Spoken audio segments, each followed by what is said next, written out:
Welcome, curious minds, to another deep dive. Today, we're not just exploring a topic, we are really setting out on what feels like a transformative journey. Our source for this is, well, it's a guide that makes this really bold promise. Change your thinking, change your life. It's called My Divine Journal Diary by Shirley Denise Horton. And yeah, this isn't just, a book you read through, it's a full 365-day guided journal. An active partner, really, designed for consistent personal change. And that promise, right there on the cover, change the way you think, you will change your life. That's the mission.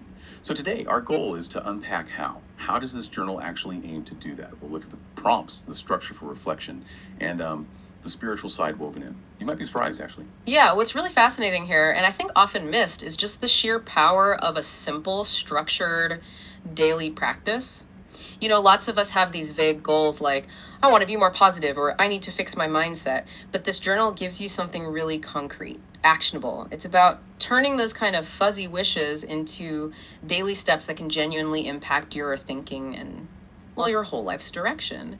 It uses that power of habit to start, like, literally rewiring how you see things day by day. Okay, so let's dig into that core idea a bit more. That phrase, change the way you think, you will change your life. That's the engine, right? But for a lot of people, that sounds huge, abstract. What does the journal say is the first critical step to actually do that? What does changing your thinking really mean, practically speaking? Well, the journal starts with this foundational idea. Our thoughts aren't just random noise. They're actually like architects building our external reality. So the critical first step, as the journal sees it, isn't just noticing negative thoughts, but actively, consciously, and consistently changing them. It suggests that if you deliberately shift that internal talk, your perceptions, how you react emotionally, then your life circumstances kind of have to follow. It's not passive advice. It's the mission for the whole year. Every single prompt, every reflection is a deliberate step towards that internal shift, one thought at a time. Building new mental habits, really. And it anchors this big transformation in a really clear spiritual way right from the start. There's a whole prayer for direction section. And it's specific too, mentioning Bible verses like John 16.13 about the Spirit of truth guiding you, and Psalm 119.133 asking for footsteps directed by God's word.